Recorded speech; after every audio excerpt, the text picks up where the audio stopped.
Namo tassa bhagavato arahato samma sambuddhassa.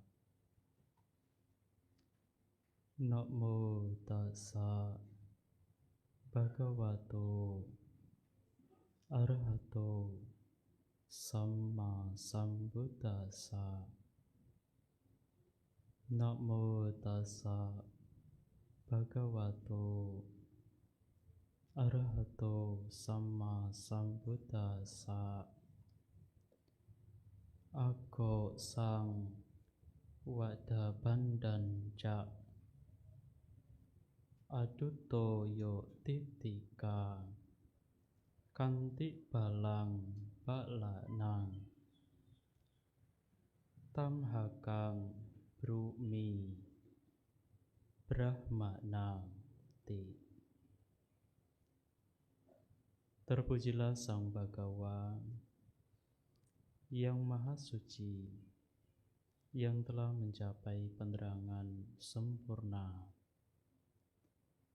Terpujilah Sang Bhagawa yang Maha Suci, yang telah mencapai penerangan sempurna.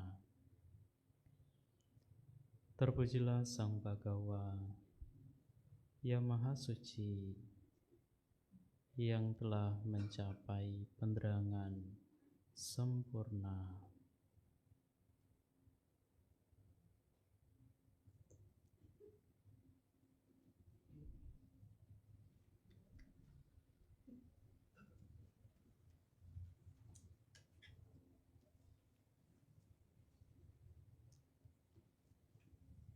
Yang terhormat pimpinan puja,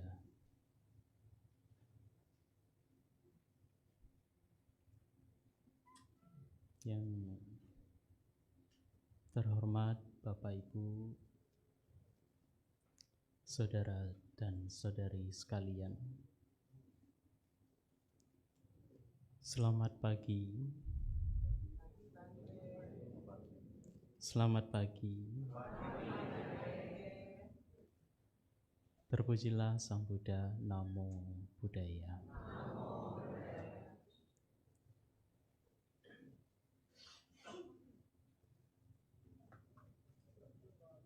Bapak Ibu,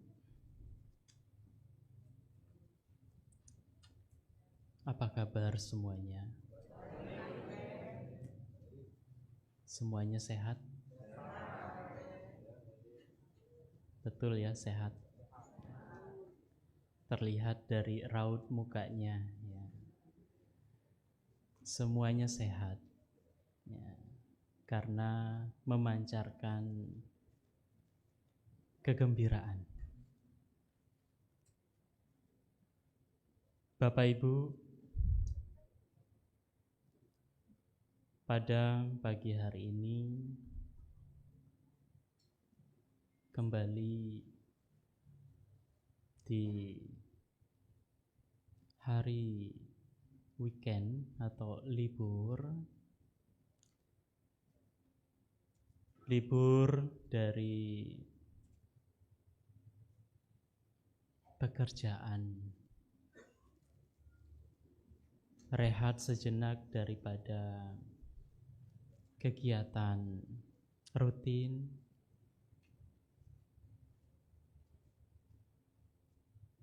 mungkin kegiatan perkuliahan, pendidikan, atau yang lain. Tentunya Bapak Ibu, di hari libur tentunya kita mengharapkan, menginginkan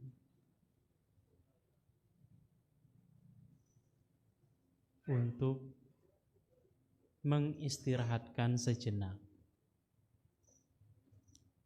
pikiran ataupun jasmani, karena mungkin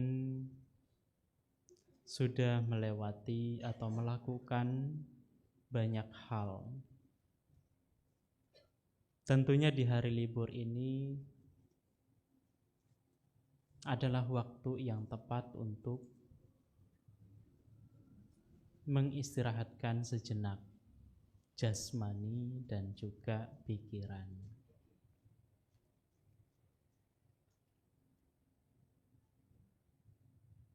Tentu orang-orang memilih caranya masing-masing untuk mengistirahatkan pikiran.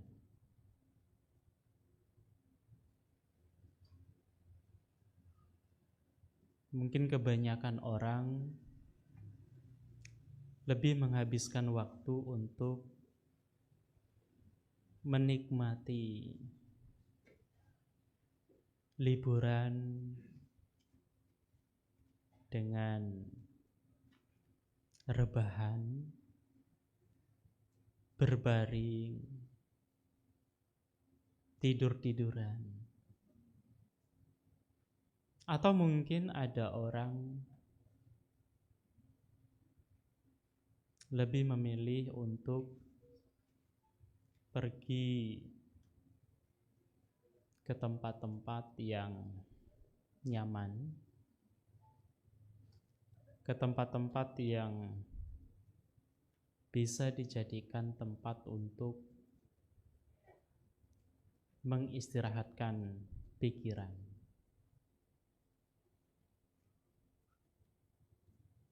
Atau mungkin Bapak Ibu, ya, ada juga orang yang lebih memilih di hari liburnya untuk melakukan hal-hal yang baik, untuk melakukan perbuatan yang bermanfaat. Dan tentu ini tidak banyak. Di antara jutaan orang, mungkin hanya ribuan yang memilih untuk melakukan hal-hal yang bermanfaat. Mungkin dengan cara membantu orang, melakukan baksos, atau mungkin dengan melatih kualitas batinnya dengan memilih untuk datang ke wihara. Seperti halnya pada pagi hari ini Bapak Ibu, di sini Bapak Ibu lebih memilih untuk datang ke wihara. Dan ini adalah satu hal yang bermanfaat. Bermanfaat untuk diri sendiri. Karena kitalah yang melakukan. Barang siapa yang melakukan kebajikan, melakukan hal-hal yang bermanfaat, tentu dia juga akan mendapatkan manfaat yang baik. Sesuai dengan benih yang ditabur, maka itulah yang akan diterima, dipetik oleh pembuatnya.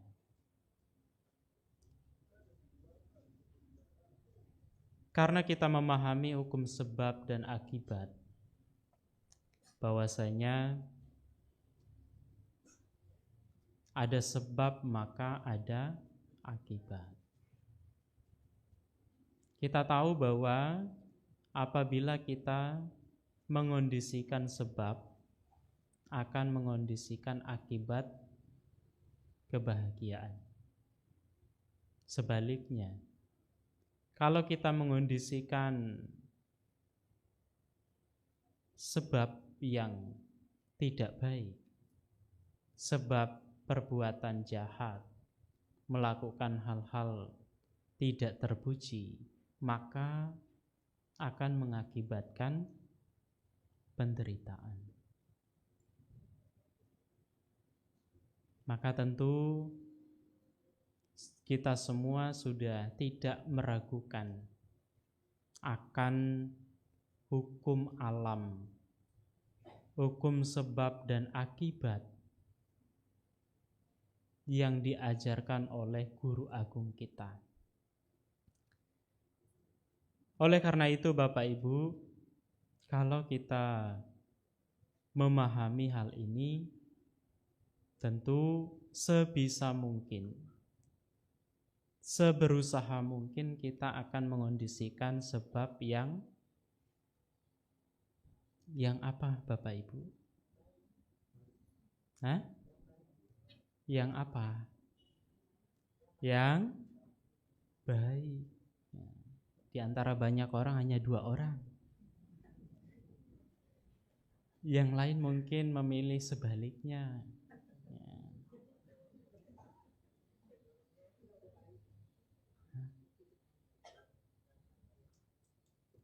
Kita tentu memahami bahwa kalau kita mengondisikan sebab yang baik, maka akan mengakibatkan apa Bapak Ibu? Kebahagiaan. Namun kalau sebaliknya, kalau kita mengondisikan perbuatan jahat, perbuatan keliru, tercela, maka hanya akan mengakibatkan penderitaan. Maka di sini Bapak Ibu, seharusnya kita berupaya untuk mengondisikan sebab-sebab yang baik. Karena apa Bapak Ibu? Karena tentu semuanya pengen bahagia.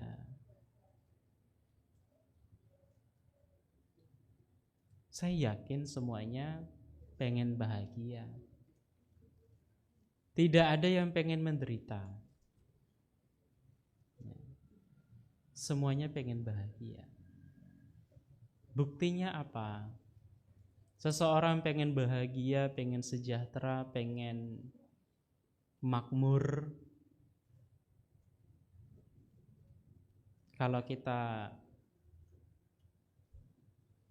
merenungkan bahwa sesungguhnya apa yang kita lakukan sejauh ini, kita itu mengupayakan supaya hidup kita ini bahagia, supaya hidup kita ini sejahtera, supaya hidup kita ini makmur.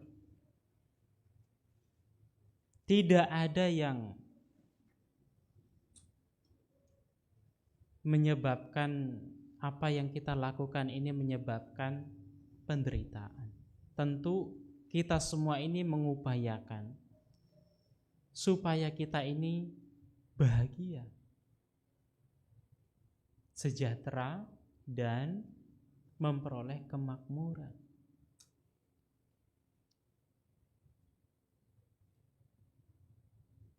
Dalam aktivitas kita, keseharian kita, semua yang kita lakukan itu adalah kita berusaha untuk mengondisikan kebahagiaan untuk diri kita sendiri.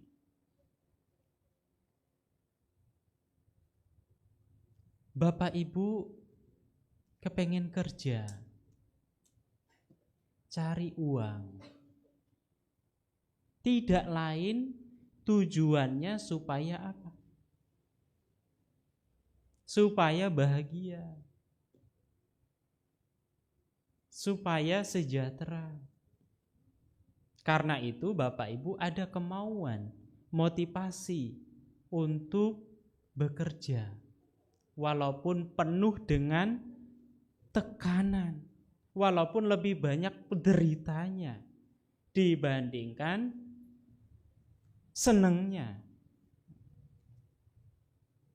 Mungkin tertekan, tekanan dari atasan, tekanan dari lingkungan, ketidakcocokan dengan rekan kerja, namun memilih untuk tetap bertahan.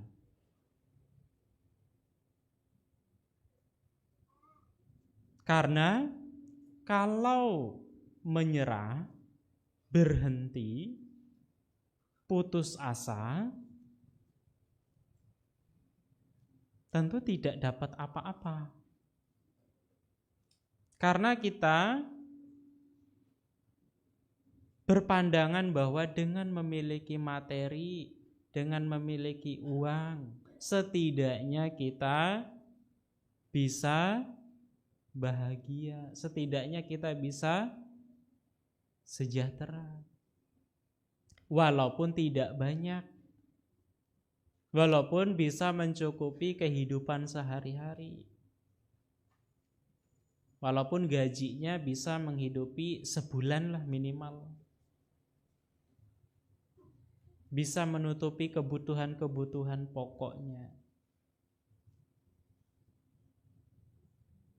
Itu untuk tujuan mendapatkan kebahagiaan kesejahteraan duniawi atau kebahagiaan memenuhi nafsu kesenangan indria. Betul tidak Bapak Ibu? Itulah tujuan kita.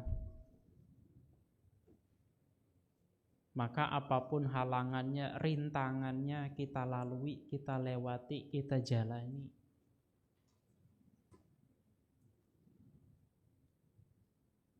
Begitu pula dengan apa yang kita lakukan saat ini. Itu juga ada tujuannya. Bukan karena tanpa ada tujuan.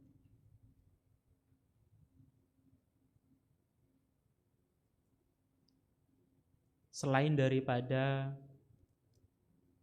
untuk mendapatkan pengetahuan, untuk menambah pemahaman, menambah kebijaksanaan, tentu yang utama supaya apa?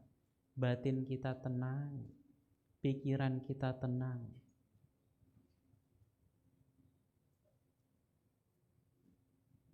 Jadi intinya Bapak Ibu, semua yang kita lakukan ini mempunyai tujuan. Tujuannya itu ya ingin bahagia, ingin sejahtera. Betul enggak Bapak Ibu? Mungkin kalau Bapak Ibu merasa datang ke wihara tidak mendapatkan apa-apa, ya tentu enggan juga untuk datang ke wihara. Tetapi karena Bapak Ibu merasa datang ke wihara mendapatkan manfaat, Bapak Ibu memilih untuk datang ke wihara.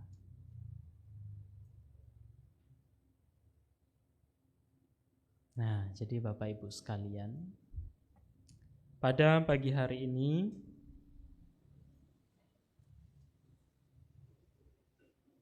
saya akan membahas sedikit tentang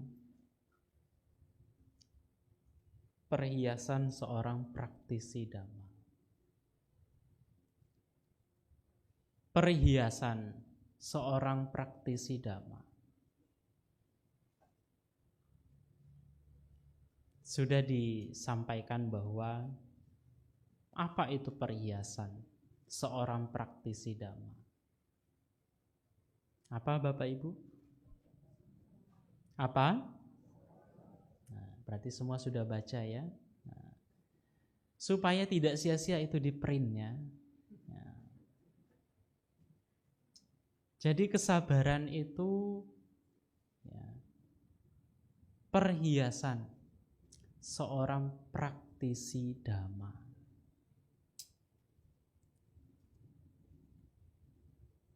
Bapak Ibu, saudara-saudari sekalian,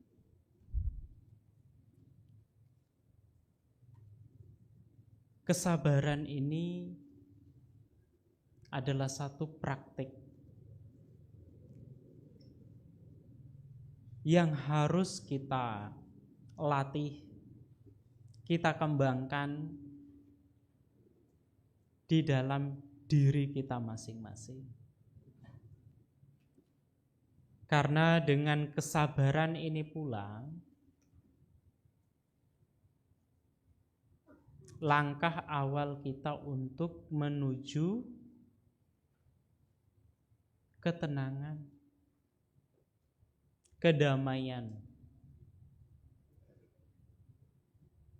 Jadi untuk menumbuhkan, melatih kesabaran ini juga ada maksudnya, ada manfaatnya yang kita dapatkan.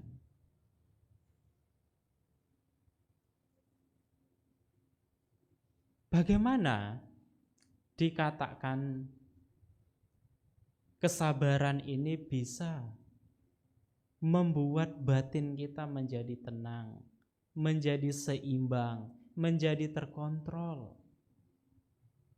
tidak mudah goyah, tidak mudah terpengaruh oleh hal-hal yang ada di luar kendali kita.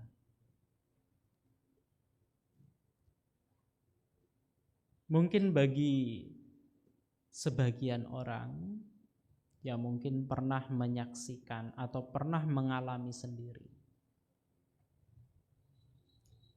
kesabaran itu adalah di mana seseorang bisa menahan, mengendalikan amarah, kemarahan, kebencian, berupaya untuk mengendalikan ucapan dari ucapan-ucapan kasar, dari ucapan-ucapan yang bisa menyinggung perasaan orang lain, bisa menyakiti orang lain dengan ucapan ataupun tindakan kita.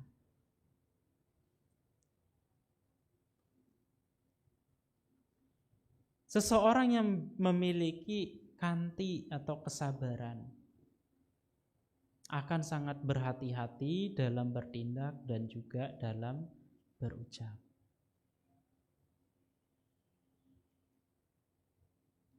Mungkin dalam keseharian kita pernah mengalaminya sendiri. Ketika emosi kita meluap, mengeluarkan kalimat-kalimat yang kasar, melakukan tindakan-tindakan yang bisa menyakiti makhluk lain. Dengan meluapkan emosi kemarahan kita, tentu itu tidak menimbulkan kebahagiaan. Malah sebaliknya, hanya akan menimbulkan kecemasan. Tidak tenang, batin kita menjadi bergejolak, terombang-ambing, pikiran kita menjadi kacau.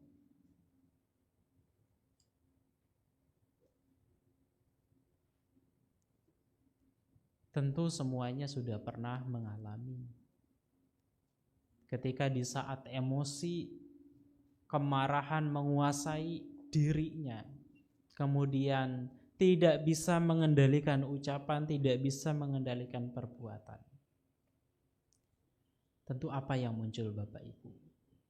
Setelahnya pasti akan muncul kegelisahan. Bukan ketenangan, bukan juga kebahagiaan. Maka dari sini kita seharusnya bisa belajar bahwa begitu pentingnya untuk mengendalikan diri, mempunyai kesabaran di dalam diri kita. Kalaupun kita merasa kesabaran kita belum kuat, belum teguh, belum kokoh, maka kita harus punya tekad untuk melatih. Karena kesabaran ini tentu Bapak Ibu tidak bisa kita dapatkan dari orang lain, tidak bisa kita dapatkan hanya melalui doa. Tidak bisa kita dapatkan hanya melalui meminta. Tetapi kesabaran ini akan dapat kita peroleh, dapat kita capai hanya dengan mempunyai konsisten dalam melatih kesabaran. Dikatakan Bapak Ibu sekalian, kesabaran adalah tapa yang luar biasa.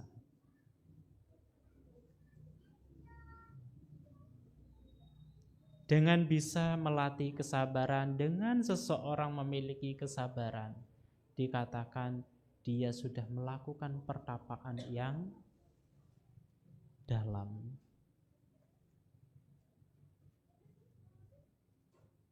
Karena kalau kita melawan, menghadapi kebencian, kemudian kita berupaya untuk membalasnya dengan kebencian,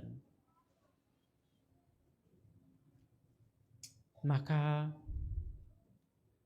itu tidak akan menimbulkan kedamaian. Selain itu juga kebencian tidak akan pernah berakhir.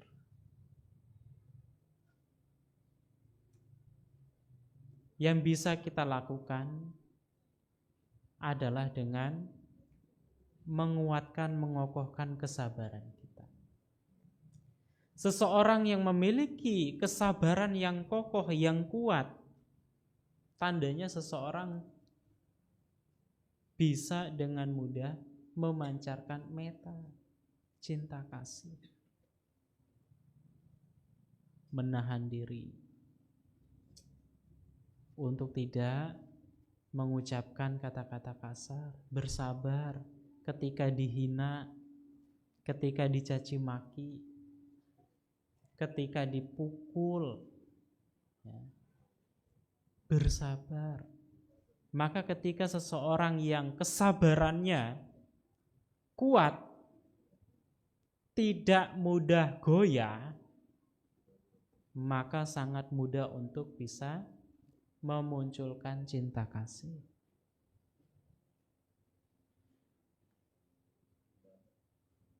Karena apa? Pikirannya tenang, seimbang. Bisa mengontrol emosi. Jadi sangat mudah untuk memancarkan cinta kasih. Nah, jadi Bapak Ibu sekalian, kalau sampai saat ini merasa sulit untuk memancarkan cinta kasih, merasa masih sulit untuk bisa mengembangkan cinta kasih, berarti itu tandanya kesabarannya belum kokoh, belum kuat.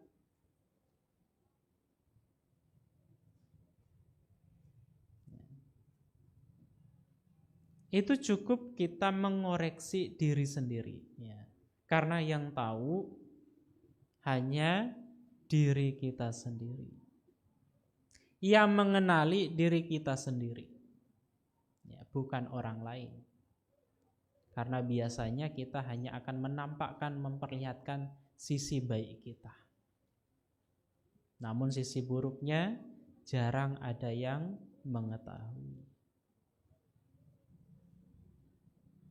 Maka kenali diri sendiri.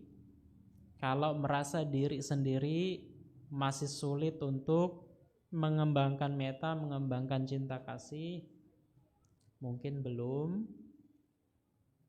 kokoh dalam melatih kesabaran, belum konsisten.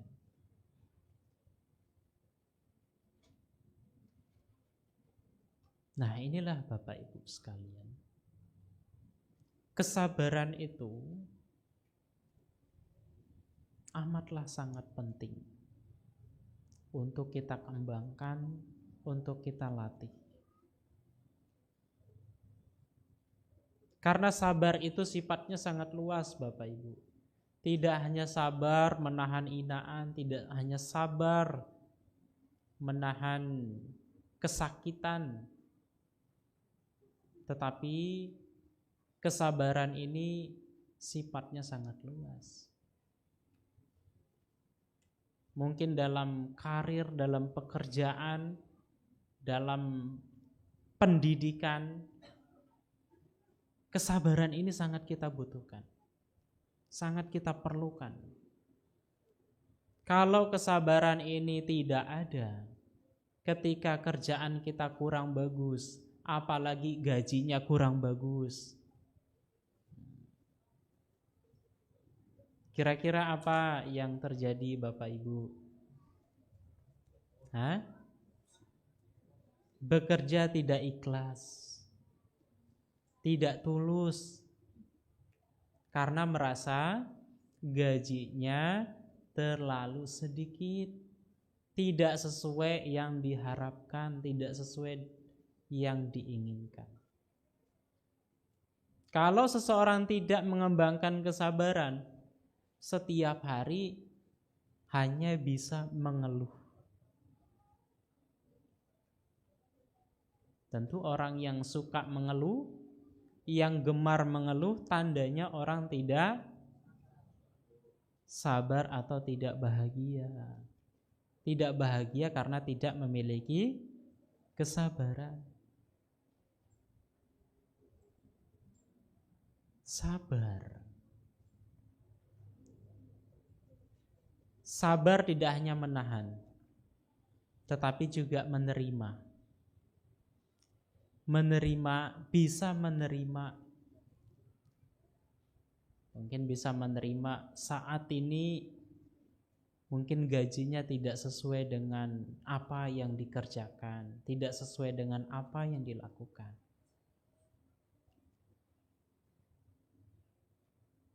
Pernah enggak mengalami Bapak Ibu?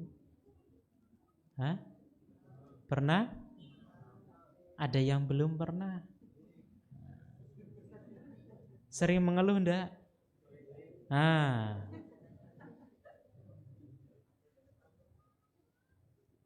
Ya, seperti itulah Bapak Ibu.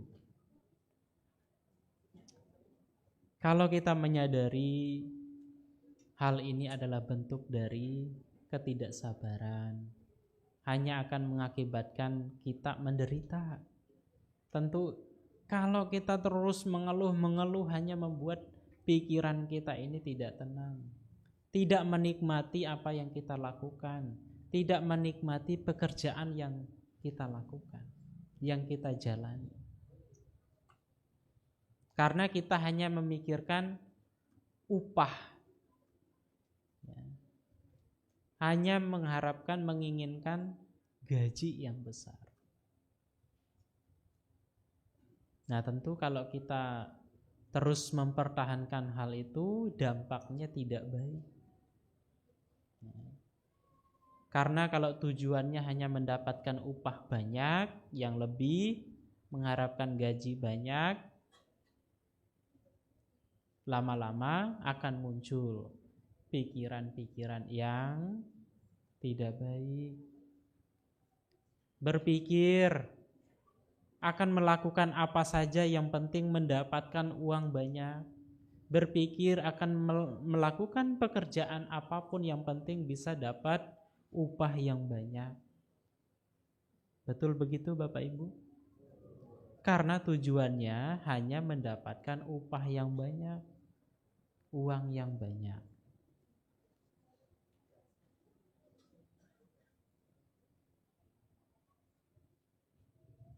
Akan berdampak buruk bagi diri kita sendiri, bagi kehidupan kita. Maka bersabar tidak hanya menahan, tidak hanya menahan inaan, tidak hanya menahan kemarahan, tidak hanya menahan dendam, namun juga kita belajar untuk menerima apapun yang terjadi di kehidupan kita. Tentu karena kita hidup dengan banyak orang, hal-hal yang tidak kita harapkan, hal-hal yang tidak kita inginkan sering terjadi. bertemu dengan orang yang tidak cocok dengan kita, itu tentu hal yang tidak kita inginkan, hal yang tidak kita harapkan. Namun karena kita masih tinggal di bumi yang sama, di tempat yang sama, pastinya ada kemungkinan untuk bertemu. Dan itu tentu tidak bisa kita hindari, ya. Tidak bisa kita tahan, hanya bisa menerima.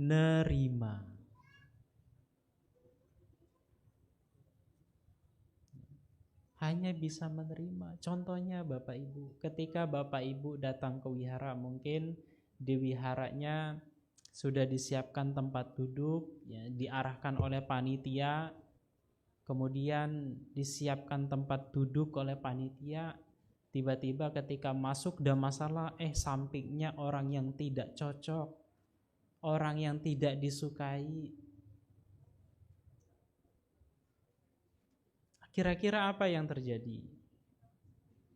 Karena sudah ditentukan oleh panitia, tempat duduknya sudah ditentukan, tidak boleh dirubah, dia akan mengeluh, ya, marah-marah kepada panitia. Saya tidak mau duduk di sini, saya tidak mau bersebelahan dengan dia. Muncul konflik, permasalahan. Yang awalnya masalahnya cuma dengan satu orang, muncul lagi masalah dengan orang lain. Kalau kita terus-terusan seperti itu, kita hanya akan terus menambah masalah-masalah dan hanya terus akan menambah musuh, menambah kebencian kita, menambah dendam kita terhadap orang lain. Tentu kita tahu bahwa itu sangat tidak baik untuk dipertahankan, untuk dilakukan. Maka kalau sudah ditentukan, sudah disiapkan, mau tidak mau kita harus duduk, ya sudah. Apa yang bisa kita lakukan? Apa? Menerima. Ya sudah, kita terima dimanapun. Ya, kita disiapkan, disuruh duduk di mana, ya sudah. Daripada kita marah-marah, betul enggak? Batin kita tidak sehat, kita dipandang sebelah mata oleh orang lain, tidak disenangi, tidak disukai oleh orang lain. Nanti ketika ada acara lagi, sudah ditandai, ini orangnya ini, jangan-jangan datang hanya mencari ribut. Ya.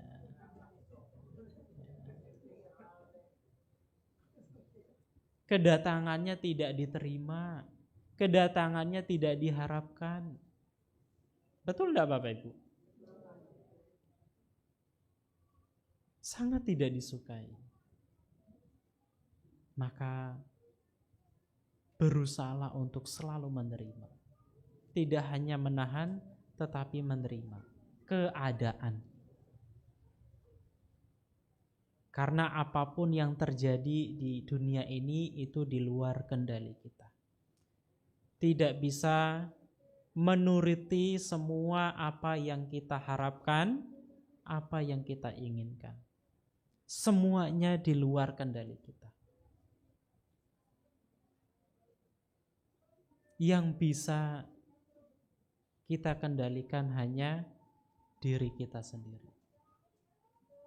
Yang bisa kita lakukan mengembangkan kesabaran, berusaha untuk menerima keadaan, berusaha untuk melatih menahan diri, menahan kemarahan, menahan ego, menahan cacian, menahan rasa sakit. Itu adalah bentuk daripada melatih kesabaran. Kesabaran juga Bapak Ibu bisa mengantarkan seseorang untuk menuju pencapaian spiritual yang lebih tinggi.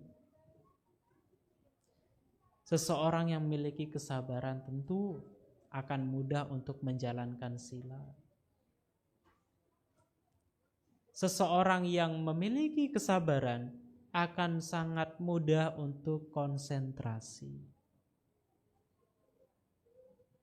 Karena dalam bertindak, berucap selalu hati-hati, tidak ceroboh. Jadi kalau Bapak Ibu merasa kok meditasinya agak sulit, konsentrasinya sangat sulit, gelisah, mungkin saja itu karena kurangnya ada kesabaran. Dan orang yang berkembang dalam samadhi atau meditasi bisa dilihat bagaimana dia bertindak dan berucap. Kalau seseorang yang penuh pengendalian, selalu berhati-hati dalam berucap dan bertindak, artinya seseorang itu sudah terbiasa dalam melatih meditasi.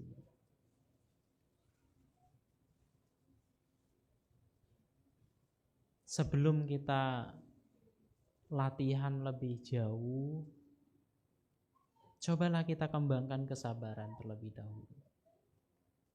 Karena inilah kenapa dikatakan kesabaran adalah apa Bapak Ibu? Kesabaran adalah perhiasan seorang praktisi Dhamma. Mungkin secara umum perhiasan yang kita ketahui, pemahaman secara umum perhiasan itu ya bisa menghiasi jasmani kita, menghiasi tubuh kita dengan perhiasan permata, bisa membuat jasmani kita lebih indah. Tetapi dengan kesabaran bisa menghiasi batin kita, bisa membuat batin kita menjadi lebih indah. Dan perlu diingat Bapak Ibu, perhiasan yang sifatnya duniawi itu bisa kapan saja bisa berubah, nilainya bisa berubah.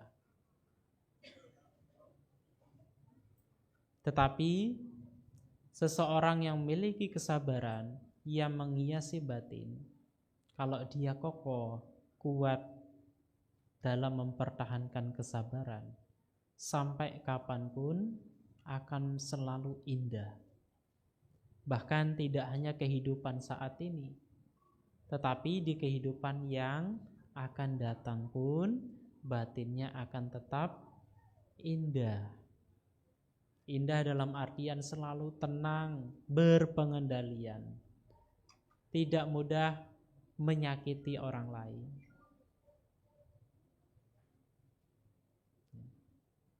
Dianalogikan seperti perhiasan yang menghiasi tubuh jasmani kita. Tetapi hal itu tidak bisa bertahan lama karena kita tahu sifatnya tidak kekal. Semuanya sifatnya tidak kekal, berubah. Kapan saja bisa berubah.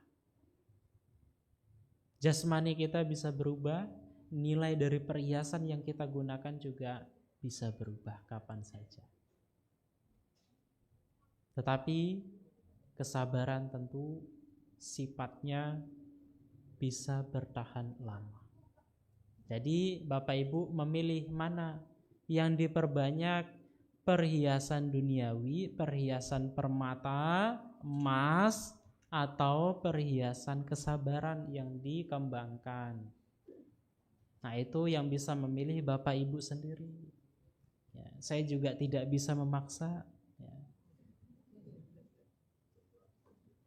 Saya hanya menunjukkan bahwasanya satunya tidak kekal, yang satunya walaupun tidak kekal tetapi bisa bertahan lama. Yang satunya tidak kekal dan cepat berubah, dan yang satunya tidak. Nah, kira-kira Bapak Ibu mau milih yang mana?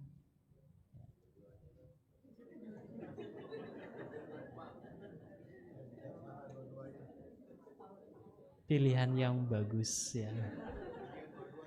Dua-duanya. Kembali lagi ya. Saya tidak bisa memaksakan ya. Pilihan sendiri ya. Nah. Ya. Betul. Nah, ya. Orang bajik belum tentu bijak. Ya.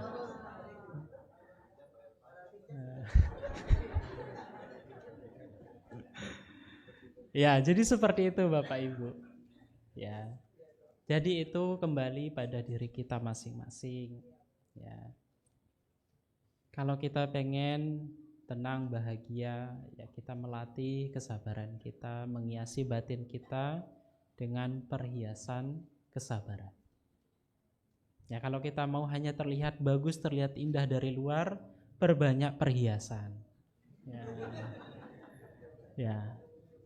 Ya, seperti itu Bapak Ibu yang dapat saya sampaikan. Semoga apa yang saya sampaikan ini bisa menghibur, menambah pemahaman, pengetahuan, sehingga pemahaman kita semakin bertambah. Semoga semuanya berbahagia. Sabe sata bawantu sukitata. Semoga semua makhluk berbahagia.